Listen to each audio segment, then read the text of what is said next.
வணக்கம், நான் உங்கள் Kavin. Welcome back to our channel. இந்த வீடியோஸில் நம்ம வந்து எதை பற்றி பார்க்க போகிறோம்னா நீரிழிவு நோய், டயபிட்டிஸ்னு சொல்லுவாங்க. ஆக்சுவலாக நான் வந்து இதை தெரிஞ்சுக்கணும்னு நினச்சேன். ஏன்னா எல்லா வீட்லேயுமே ஒரு டயபிட்டிஸ் பேஷண்ட்ஸ் இருக்காங்க. இது எதனால தான் இவ்வளோ பேருக்கு இவ்வளோ பாதிக்கப்படுது அப்படின்னு தெரிஞ்சுக்கலாம் அப்படின்னு சொல்லிட்டு நான் கொஞ்சம் விஷயங்கள் தெரிஞ்சுக்கிட்டேன். நான் என்ன தெரிஞ்சுக்கிட்டேன், என்ன புரிஞ்சுக்கிட்டேங்கிறத வந்து நான் உங்கள்கிட்ட எக்ஸ்பிளைன் பண்ணணும்னு ஆசைப்பட்டேன். இந்த வீடியோஸில் வந்து நான் வந்து கொஞ்சம் எக்ஸ்பிளைன் பண்ணுறேன். ரொம்ப டீட்டெயிலாக எக்ஸ்பிளைன் பண்ணால் உங்களுக்கு அது புரியாமல் போயிடும். அதனால் நம்மளுக்கு என்ன இம்பார்ட்டண்டான பாயிண்ட்ஸோ அதை மட்டும் நான் வந்து டீகோட் பண்ணி அதை சொல்கிறேன். இதை உங்களால் புரிஞ்சிக்க முடியும். இதை புரிஞ்சுக்கிட்டதுக்கப்புறம் உங்கள் லைஃப் ஸ்டைலை வந்து எப்படி நீங்கள் சேஞ்ச் பண்ணிக்கலாம் அப்படிங்கிறத பற்றி உங்களுக்கு டீட்டெயிலாக இந்த வீடியோவில் பார்ப்போம். வாங்க. நீரிழிவு நோய்க்கு முன்னாடி நம்ம வந்து செல்ஸ்னால் என்னென்னு தெரிஞ்சுக்குவோம். இதுதான் வந்து செல்ஸ், ஹியூமன் செல்ஸ்ன்னு சொல்லுவாங்க. இது மாதிரி எவ்வளோ செல்ஸ் இருக்குன்னு பார்த்தீங்கன்னா 10 லட்சம் கோடி செல்ஸ் நம்ம உடம்புல இருக்குது. இந்த மாதிரி 10 லட்சம் கோடி செல்ஸ் தான் நம்ம மொத்த உடம்புமே நம்ம இயங்கிக்கிட்டு இருக்கு. கண்ணு, காது, மூக்கு எல்லாமே இந்த செல்ஸ் தான். இதுக்கு வந்து மைக்ரோ ஆர்கானிசம்ஸ், அதாவது நுண்கிருமிகள், பாக்டீரியாஸ், நல்ல பாக்டீரியா, கெட்ட பாக்டீரியா நம்ம பார்த்துருப்போம். அதெல்லாம் வந்து இதுக்கு துணை புரியுது. இதோட ஃபங்க்ஷன் வந்து ஹெல்ப் பண்ணுது. ஓகேங்களா? இப்போ இது மாதிரி ஒரு 10 லட்சம் கோடி செல்ஸ் வந்து நம்ம உடம்புல இருக்கும். இவ்வளோ நிறைய 10 லட்சம் கோடி செல்ஸ் இருக்குது. இதுக்கு வந்து எனர்ஜி தேவைப்பட்டோன்னா இது என்ன பண்ணுன்னா பிரெயினுக்கு ஃபஸ்ட்டு சிக்னல் அனுப்பும். பிரெயினுக்கு சிக்னல் அனுப்பணும். அந்த பிரெயின் வந்து அதை ரிசீவ் பண்ணிவிட்டு உடனே வந்து அது லிவருக்கு வந்து அந்த சிக்னல் டிரான்ஸ்மிட் பண்ணிடும். லிவர் என்ன பண்ணுன்னா இந்த பசி உணர்வை நமக்கு தூண்டும். ஓகே, நம்மளுக்கு உடனே நம்மளுக்கு ஒரு 8 மணி ஆனால் பசிக்க ஆரம்பிச்சிருது. அது காரணம் வந்து இதுதான். இந்த உணர்வு வந்துடும். உணர்வு வந்ததுக்கப்புறம் நம்ம ஹெச்சிசிஎல்னு சொல்கிற ஆசிட் வந்து நம்ம ஸ்டொமக்கில் வந்து சுரக்க ஆரம்பிச்சிடும். அதுக்கப்புறம் என்ன பண்ணுவோம், நம்ம சாப்பிடுவோம். பசிச்சிடும், நம்ம சாப்பிட்றோமா? இப்போ நம்ம சாப்பிடும்போது நம்ம நல்லா மென்று சாப்பிடணும். அப்போ வந்து அதில் அந்த எச்சியில் வந்து ஒரு என்சைம் இருக்குது, அமிலைஸ்ன்னு சொல்லிட்டு. இந்த என்சைம் என்ன பண்ணுன்னா வந்து ஃபுட் பார்ட்டிகல்ஸை வந்து உடைக்கும். இங்கே பார்த்தீங்கன்னா வந்து இது ரெண்டு ஒட்டிக்கிட்டு இருக்கா, இதை வந்து உடச்சிட்டு இதை வந்து இது மாதிரி பிரித்து எடுக்கணும். அப்படி பிரித்தா மட்டும்தான் வந்து லிவரால் அப்சர்வ் பண்ண முடியும். அதனால தான் நம்மளுக்கு அந்த காலத்தில் சொல்லியிருக்காங்க நல்லா மென்று சாப்பிடணும். மென்று சாப்பிட்டா தான் வந்து உடம்புல ஒட்டும் அப்படின்னு சொல்லுவாங்க. இது இப்படி பிரிஞ்சால் மட்டும்தான் லிவரால் அப்சர்வ் பண்ணி எடுத்துக்க முடியும். அதனால நம்ம நல்லா மென்று உமிழ்நீர் ஜென்ரேட் பண்ணி சாப்பிடணும். அப்புறம் சாப்பிட்டோன்னா நேராக வந்து ஸ்டொமக்குக்கு போயிடும். இங்கே என்ன நடக்கும்னா பாக்டீரியா, நம்ம சாப்பிட்ற உணவுலையும் பாக்டீரியா இருக்கும். நல்ல பாக்டீரியா இருக்கும், கெட்ட பாக்டீரியா இருக்கும். இந்த ஹெச்சிசியில் வந்து எல்லா பாக்டீரியா இதாயிரும். நல்லா இந்த இடத்துல வந்து கூல் மாதிரி ஆயிடும். நம்ம என்ன சாப்பிட்டாலும் வந்து நல்லா லிக்யூட் ஃபார்முக்கு மாறிடும் அந்த ஃபுட்டு. ஸ்டொமக்கில் இருந்து வர அந்த சாப்பிட்ட உணவில் வந்து ஸ்டொமக்கில் வந்து நல்லா இதானதுக்கு அப்புறம் நேராக லிவருக்கு தான் வரும். இப்போ ஸ்டொமக்கில் சாகாமல் வருதுல பாக்டீரியாஸ், அந்த கெட்ட பாக்டீரியாஸ்லாம் என்ன பண்ணுவோம்னா லிவர் போட்டு தரும். லிவரில் போட்டு தந்ததுக்கப்புறம் அந்த இதை வந்து நிறையா ஸ்கேன் பண்ணும். அந்த ஃபுட்டை வந்து என்னென்ன இருக்குது எல்லாத்தையும் எடுத்துகிட்டு அதுக்கப்புறம் அதை பேங்க்ரியாஸ்க்கு அனுப்பும். நேராக பேங்க்ரியாஸில் போய் என்ன ஆகும்னா இன்சுலினை வாங்கிக்கிட்டு அது நேராக போய் பிளட் ஸ்ட்ரீமில் கலந்துரும். ஏன்னா உடம்பு ஃபுல்லாக தானே ரத்தம் போகுது. ரத்தத்தில் தான் வந்து நம்ம கலந்துவிட்டால் தான் உடம்பு ஃபுல்லாக எல்லா செல்லும் கொண்டு போய் கொடுக்கலாம் அப்படின்னு சொல்லிட்டு ரத்தத்தில் கலந்து விட்டுரும். அப்படி ரத்தத்தில் கலந்தோம்னா நேராக அந்த இன்சுலினோட போகும். இன்சுலின் போய் முதல்ல போடும், கீ மாதிரி போட்டு அந்த செல்லை திறக்கும். அதை திறந்தோடனே இங்கிட்ட வந்து ஒரு ஓப்பன் ஆகும். இதில் தான் வந்து குளுக்கோஸ் என்ட்ரி ஆகும். இப்போ இந்த இன்சுலின் இல்லை அப்படின்னா இந்த ப்ராசஸே நடக்காது. ஓகேங்களா? அது புரிஞ்சுக்கணும் இந்த இடத்துல. அதுக்கப்புறம் என்ன ஆகும்னா மீதி இருக்க அந்த ஃபுட்டு நம்ம செல்ஸுக்கெல்லாம் கொடுத்தாச்சு. எல்லா ஃபுட்டும் வந்து அந்த குளுக்கோஸ் எல்லாமே இதாகிடுச்சு. இப்போ செல்லை எடுத்தது போக மீதி இருக்க அந்த குளுக்கோஸ் வந்து ரத்தத்துலேயே சுற்றிக்கிட்டு இருக்கும். அதை என்ன பண்ணோம் அப்படின்னா லிவரில் திருப்பி ஸ்டோர் பண்ணி வைக்கும். அப்புறம் உடம்புல கொஞ்சம் அங்கங்கே ஸ்டோர் பண்ணி வைக்கும். எடுத்து எதுக்கு ஸ்டோர் பண்ணுது அப்படின்னு பார்த்தீங்கன்னா திருப்பி நைட்டு 12 நம்ம வந்து ஒரு 8 மணிக்கு சாப்பிட்றோமா, அதுக்கப்புறம் காலையில் நம்ம 8 மணிக்கு தான் சாப்பிட்றோம். இவ்வளோ நேரத்தில் திருப்பி எப்பயாச்சும் செல்ஸுக்கு வந்து எனர்ஜி தேவைப்படும். அப்போ வந்து செல்ஸுக்கு எனர்ஜி தேவைப்படும் போது என்ன பண்ணணும்னா இந்த லிவரில் ஸ்டோர் பண்ணி வச்சுருக்கிறது வந்து திருப்பி அந்த குளுக்கோஸை வந்து பிளட்டில் கலந்து விட்டுரும். அப்போ நம்ம தூங்கினதுக்கப்புறம் நம்ம உடம்புக்கு தேவையான அந்த குளுக்கோஸ் வந்து எப்படி தான் வந்து நம்ம உடம்புக்கு கிடைக்கிது. இதுதான் வந்து மொத்த ப்ராசஸ். இப்போ எங்கே பிரச்சனை வருது அப்படின்னு பார்த்தீங்கன்னா இன்சுலின் குறைபாடுன்னு சொல்லுவாங்க. இன்சுலின் வந்து சில நேரத்தில் கிடைக்காம போயிடும். இந்த பேங்க்ரியாஸில் தான் வந்து நம்மளுக்கு இன்சுலின் வந்து செக்ரேட் ஆகும். இந்த இன்சுலின் செக்ரேட் ஆகாமல் ஆகுது. இதுக்கு என்ன காரணம் அப்படின்னு பார்த்தீங்கன்னா, ஏன்னா இன்சுலின் இருந்தால் தானே செல்லு ஓப்பன் ஆகும். நான் சொல்லியிருந்தேன், இன்சுலின் இருந்தால் தான் ஒரு சைடு போய் இன்சுலின் உட்காரும், இன்னொரு சைடு வந்து குளுக்கோஸ் உள்ளே போகும் அப்படின்னு சொல்லியிருந்தேன். இந்த இன்சுலினே செக்ரேட் ஆகலைன்னா அந்த குளுக்கோஸ் வந்து உள்ளே போக முடியாது. செல்லு மூடியே தான் இருக்கும். இந்த குளுக்கோஸால் உள்ளே போக முடியாது. கடைசியில் அந்த செல்லு டெட் ஆயிரும். இது மாதிரி உடம்புல இருக்க குளுக்கோஸ் லெவல் அதிகமாக இருந்தாலும் அது போய் மற்ற பார்ட்ஸை வந்து டேமேஜ் பண்ணிக்கிட்டே இருக்கும் அந்த குளுக்கோஸு. இதுதான் வந்து டயபிட்டிஸ் வர்றதுக்கான காரணம். கால் எழுகிறது, கை எழுகிறது, இந்த மாதிரி நிறைய பிரச்சனை, நரம்பெல்லாம் நிறைய பேருக்கு காணாமலே போயிடும். இந்த மாதிரி பிரச்சனை வர்றதுக்கு காரணமே இந்த இன்சுலின் இல்லாமல் போகிறதும் பிளட்டில் வந்து குளுக்கோஸ் லெவல் அதிகமாகிறது தான்.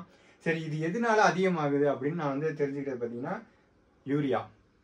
நம்ம சாப்பிட்ற எல்லா உணவுலையும் யூரியா இருக்குது. நம்ம காய்கறி சாப்பிட்றது, ஃப்ரூட்ஸு சாப்பிட்றது, எது விளைச்சாலும் அதில் யூரியா இருக்குது. யூரியா என்ன பண்ணும் அப்படின்னு பார்த்தீங்கன்னா இன்சுலினை வந்து செக்ரீட் ஆக விடாமல் போய் அந்த பேங்க்ரியாஸில் வந்து அப்படி பண்ணிடுது. இந்த பேங்க்ரியாஸில் தான் இன்சுலின் செக்ரீட் ஆகும்.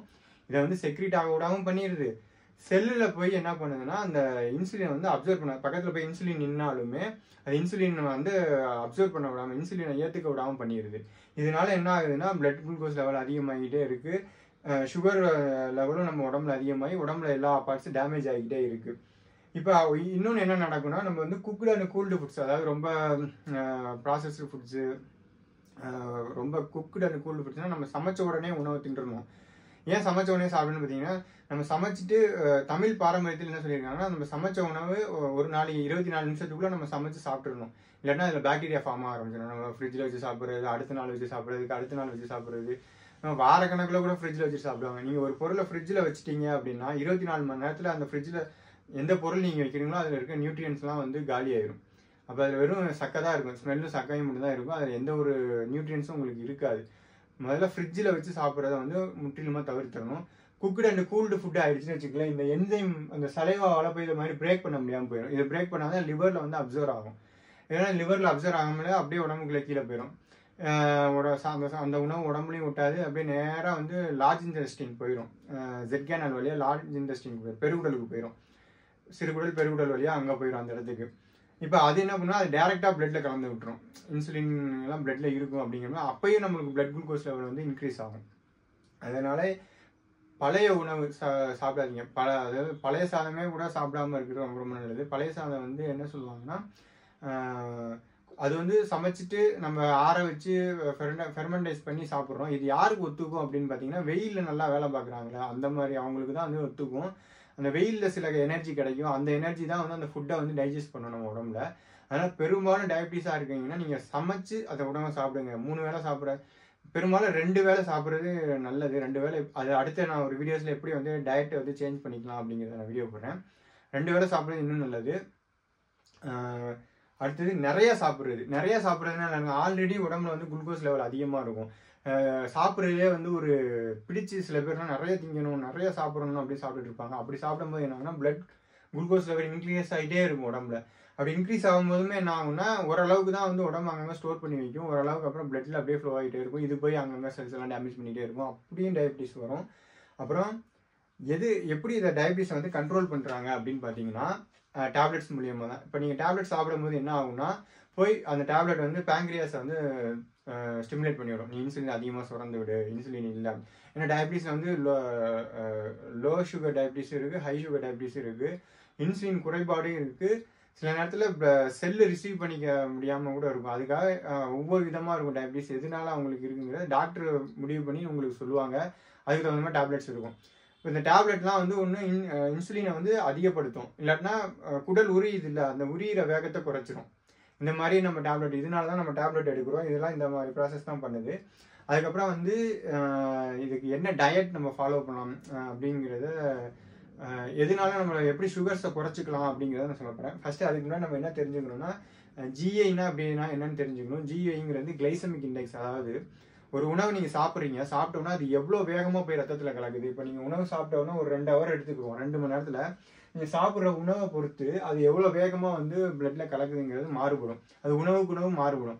இப்போ உங்களுக்கு சுகர் பேஷண்ட்ஸ்லாம் என்ன பண்ணால் லோ ஜிஐ எடுத்துக்கணும். இப்போ வந்து 60லேருந்து 110 அப்படிங்கிற மாதிரி ஒரு ரேஷியோ இருக்குன்னு வச்சுக்கோங்களேன். அந்த நீங்கள் லோ ஜிஐ 70, 80, முடிஞ்ச அளவுக்கு 40, 50 இந்த மாதிரி நீங்கள் ஃபுட்ஸை தேர்ந்தெடுத்து சாப்பிடணும். அப்படி சாப்பிட்டீங்கன்னா உங்களுக்கு லோ ஜிஐ இருக்கும். அரிசியெல்லாம் நீங்கள் எடுத்துக்கிட்டிங்கன்னா, சில அரிசி இந்த பாஸ்மதி ரைஸ்லாம் பார்த்தீங்கன்னா லோ ஜிஐன்னு சொல்லுவாங்க.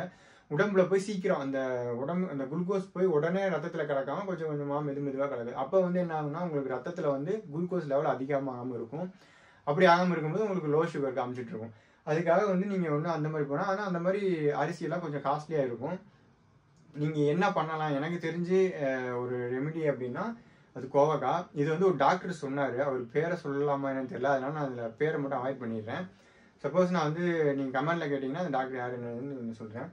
இப்போ இதை எப்படி நம்ம ரெடியூஸ் பண்ணால், கோவக்காய் நீங்கள் பார்த்துருப்பீங்க, இதுதான் கோவக்காய். இந்த கோவக்காயை வந்து நீங்கள் ஒரு 1/2 லிட்டர் தண்ணியில் வந்து ஒரு 5 கோவக்காயை சின்ன சின்னதாக அரிஞ்சு போட்டுடணும். அதை வந்து 200 ml சுண்ட வச்சு காலையிலையும் ஈவினிங்கும் வாரத்தில் ஒரு 3 நாள் எடுத்துக்கோங்க. அதே மாதிரி டர்னிப், இதையும் நீங்கள் அது மாதிரி ஒரு 200 கிராம் டர்னிப் எடுத்துக்கிட்டு அதை வந்து 1/2 லிட்டர் தண்ணியில் நீங்கள் போட்டு அதை வந்து சுண்ட வைக்கணும். சிம்மில் வைங்க, ரொம்ப சிம்மில் வச்சிடாதீங்க, ஆஃபில் வச்சு இப்படி அந்த இதில் ரேஷியோ கொஞ்சம் கொஞ்சமாக பாயில் ஆகும். ஒரு அரை மணி நேரம் ஆகும், அரை மணி நேரம் வரைக்கும் அது சுண்டி வர்றதுக்கு டைம் ஆகும். அது மாதிரி வச்சு நீங்கள் வாரத்தில் 3 நாள் கோவக்காய், வாரத்தில் 3 நாள் டர்னிப்பு நீங்கள் குடிச்சிட்டு வந்தீங்கன்னா உங்களோட பிளட் சுகர் லெவலை வந்து அது குறைச்சிரும். அதுக்கப்புறம் இன்னும் என்னென்ன பண்ணலாம், எக்ஸசைஸ் பண்ணுங்க அப்படின்னு சொல்லுவேன். கண்டிப்பாக எக்ஸசைஸ் பண்ணணும். ஏன் எக்ஸசைஸ் பண்ணணும்னு பார்த்தீங்கன்னா, நம்ம உடம்புல வந்து நிறைய ஃபால்ட்டி ப்ரோட்டீன்ஸ் இருக்கும். அதாவது protein linear chain of amino acids தான் வந்து ப்ரோட்டீன் சொல்லுவாங்க. உடம்பு வந்து தயாரிக்கும் போது அந்த லீனியர் செயின் வந்து பண்ணிட்டு இருக்கும்போது அது மிஸ்கால்குலேட்டாக மாற்றி இதாயிரும். அது என்ன ஆகும் அப்படின்னா, உடம்புல அது தூக்கி அப்படியே ஓரமாக போட்டுருவோம். இது அங்கங்கே சுற்றிக்கிட்டு இருக்கும்போது இந்த கெட்ட பாக்டீரியாவுக்கு அது உணவாயிரும். ஏன்னா அது அந்த அது டஸ்ட்பினில் தூக்கி போட்ட மாதிரி தான். அதுக்கு உடம்பு எடுத்து அந்த ப்ரோட்டீனை யூஸ் பண்ணாது. அப்போ என்ன ஆகுனா, அது உடம்பு ஃபுல்லாக பிளட்டில் சுற்றிக்கிட்டு இருக்கும்போது அந்த கெட்ட பாக்டீரியா இருக்குல்ல, அந்த கெட்ட பாக்டீரியா அதை எடுத்து சாப்பிட்டு அது பெருகிக்கிட்டே இருக்கும். இதை நீங்கள் எப்படி இருந்தால் இதை எக்ஸசைஸ் பண்ணணும். எக்ஸசைஸ் பண்ணும்போது இந்த வேர்வை வழியாக இந்த ஃபால்ட்டி ப்ரோட்டீன்லாம் வெளில வரும். ரெண்டாவது நீங்கள் எக்ஸசைஸ் பண்ணும்போது பிளட் சுகர் லெவலும் வந்து ஓரளவுக்கு மெயின்டைன் ஆகும். ஏன்னா உடம்புல இருக்க குளுக்கோஸ் உடம்புல சுற்றிக்கிட்டே இருக்குது. செல்லில் நீங்கள் எக்ஸசைஸ் பண்ணும்போது செல்லில் எனர்ஜி குறையும். எனர்ஜி குறைஞ்சோன்னா அது பிளட்டில் இருக்க குளுக்கோஸை எடுத்துரும். அப்போ பிளட்டில் ஆல்ரெடி அந்த குளுக்கோஸ் லெவல் குறையும் போது உங்களுக்கு இன்னும் நல்லாயிருக்கும். அதனால் கண்டிப்பாக டெய்லியும் எக்ஸசைஸ் பண்ணுங்கள். ஒரு 1 ஹவராச்சும் வாக்கிங்கு இதெல்லாம் பண்ணிங்கன்னா மட்டும்தான் இந்த மாதிரி டயபிட்டிஸ் வந்து வெளியில் வர முடியும். நான் என்ன புரிஞ்சுக்கிட்டேனோ, நான் என்ன தெரிஞ்சுக்கிட்டேனோ அதை தான் இந்த வீடியோஸில் சொல்லியிருக்கேன். வேறு எதுவும் டவுட் இருந்தால் கமெண்டில் கேளுங்க. தொடர்ந்து இந்த மாதிரி வீடியோஸ் வரும் அடிக்கடி. நான் இனிமேல் இது மட்டும் இல்லாமல் இந்த மாதிரி வீடியோஸ் வந்து கண்டென்ட் ரெடி பண்ணி தான் நம்ம போட முடியும். வீக்லி ஒன்ஸ் வந்து நம்ம ஹெல்த் பற்றி ஏதாச்சும் ஒரு வீடியோஸ் போடுறோம். அப்புறம் டெய்லி பேசிஸில் வந்து இனிமேல் வந்து நியூஸ் வீடியோஸ் ஏதாச்சும் நான் போட ஆரம்பிக்கிறேன். தொடர்ந்து சப்போர்ட் கொடுங்க. நான் இன்னையிலேருந்து டெய்லி வீடியோஸ் வர ஆரம்பிக்கும் ஈவினிங் 6 மணிக்கு. மறக்காமல் சேனலை சப்ஸ்கிரைப் பண்ணிடுங்க. பிடிச்சிருந்தா ஷேர் பண்ணிடுங்க. உங்களால் புரிஞ்சிக்க முடியல அப்படின்னா கமெண்ட்டில் ஏதாச்சும் டவுட் இருந்தால் சொல்லுங்கள், நான் ஏதாச்சும் எக்ஸ்பிளைன் பண்ணுறேன். இதோட இந்த வீடியோ முடிச்சுக்கிறேன். நன்றி, வணக்கம்.